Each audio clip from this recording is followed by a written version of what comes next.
Estamos aqui mais uma vez para resolver uma questão de cinemática básica. Então acompanhe, por favor, o enunciado dessa questão. Um superatleta de salto à distância realiza o seu salto procurando atingir o maior alcance possível. Se ele se lançar no ar com uma velocidade em módulo de 10 metros por segundo, fazendo um ângulo de 45 graus em relação à horizontal, calcule o alcance atingido por ele. Leve em consideração que a gravidade para nós é de 10 metros por segundo quadrado, ok? Agora, por favor, prestem bem atenção.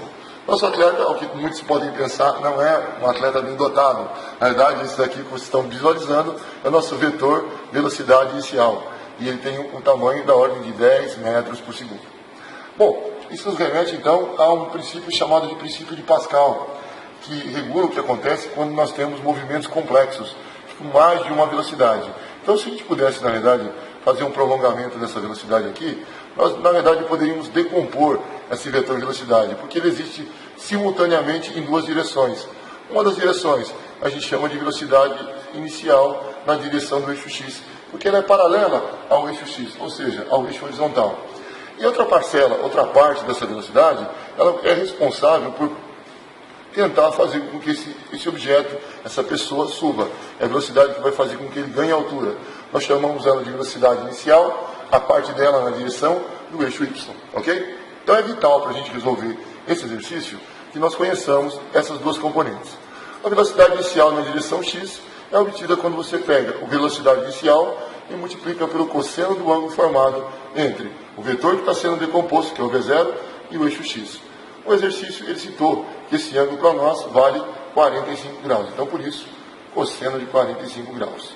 E a componente velocidade que vai fazer ele subir na direção y é a velocidade inicial multiplicada por seno de 45 graus. Então, a nossa velocidade inicial, 10. Cosseno de 45 vale raiz quadrada de 2 sobre 2. E nós podemos abreviar com o auxílio de uma calculadora de boa qualidade esse valor para 0,707. Portanto, o produto desses dois termos é da ordem de 7,07 metros por segundo. Então vale a pena lembrar vocês, essa velocidade que projeta aí para frente, ela é constante, ok? Por que ela é constante? Porque não existe nenhum fator, como resistência do ar, ou gravidade, atuando na direção do eixo x. Então por isso eu posso tratar ele como um movimento uniforme. Mas, na direção do eixo y, nós temos a arqui-inimigo, que atrapalha todo mundo que tenta sair da superfície da Terra, que é a aceleração da gravidade, que vale 10 metros por segundo para baixo, orientada no sentido contrário ao da velocidade de lançamento. Então ela é V0, que vale 10, multiplicado por seno de 45, que, pasmem, também é raiz de 2 sobre 2, e que, arredondado com a utilização de uma calculadora, acaba ficando como sendo 0,707. O que nos dava também uma velocidade vertical de 7,07 metros por segundo. Ok? Então agora vamos separar o cálculo da direção do que acontece na vertical e do que acontece na horizontal. Primeiro, a subida. A partir do momento que nós descobrimos o que acontece na subida, nós temos uma réplica do que acontece na descida. Porque na subida, contra a gravidade, quando você atingir a altura máxima, esse cidadão deixa de subir e ele cai. Porque aqui a velocidade que faria ele subir, que é a velocidade na direção y, se iguala a zero. Mas ele continua ainda se projetando para frente, porque ainda existe para nós velocidade na direção x. Quanto que ela vale? O mesmo valor que ela tinha antes, que é o v0x. Então, por isso, de forma muito conservativa, o tempo que você vai demorar a subir contra a gravidade é igual ao tempo que você demora a favor da gravidade. Então, vamos pensar na subida e ver o que acontece lá em cima. Pensando que a gente está usando equações que são apropriadas para o eixo y, onde existe a gravidade, e, portanto, trata-se de um movimento uniformemente variável. Então, vamos lá. V igual a V0 mais GT. A velocidade no ponto da altura máxima, 0. A velocidade inicial, 7,07. Só que a gente vai se esbarrar num problema técnico. Se a velocidade foi considerada positiva, uma vez que ela está orientada para cima, a gravidade, que é a aceleração, que vai atuar no sentido de modificá-la, que está apontada para baixo, tem que ser considerada negativo. Então, por isso, para efeito de cálculo, menos 10, o valor da gravidade, e o tempo de subida é t.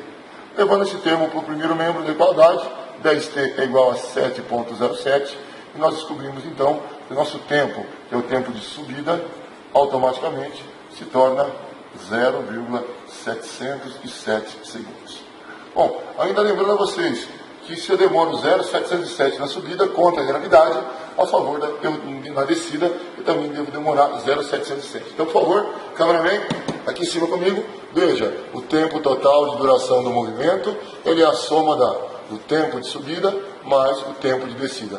Como os dois são iguais, nosso tempo total, ele acaba sendo igual a 0,707 vezes 2, ou seja, 1,414 segundos, se nós não cometemos nenhuma bobagem, nenhuma conta louca, né? Ok? Então agora vamos nos preocupar agora efetivamente com o alcance, com aquilo que acontece na direção do eixo X. Então vamos lembrar, nossa velocidade na direção do eixo X é determinada pela distância que ele percorre, pelo tempo que ele gasta. Mas por que essa velocidade tão diferente do cálculo da outra velocidade? Porque o alcance acontece na direção do eixo X. E na direção do eixo X, nós temos um movimento de natureza uniforme. Como é que ele é uniforme? Ele automaticamente, olha que abreviação horrível. Entenda você, cara, nós não somos analfabetos. É que o nosso espaço de trabalho acabou. Então, move, unife, entenda que é movimento uniforme, ok? A velocidade que nós temos na direção do eixo X é 7,07. Distância percorrida. Distância percorrida para nós é o próprio alcance. Nós podemos colocar a letrinha A de alcance e o tempo para nós é igual a 1,414. Quando nós levarmos esse termo para o lado de lá e multiplicarmos um pelo outro, nós vamos descobrir um alcance da ordem de 9,96 metros. Bom, se eu tivesse que arredondar para um valor aproximado, tá? 9,96, sem problema algum, 10 metros, que é o alcance, a menor distância entre o ponto de saída e o ponto de chegada para esse atleta. Tá bom? Muito bem, caro estudante, um grande abraço, a gente se vê logo em breve. Até mais.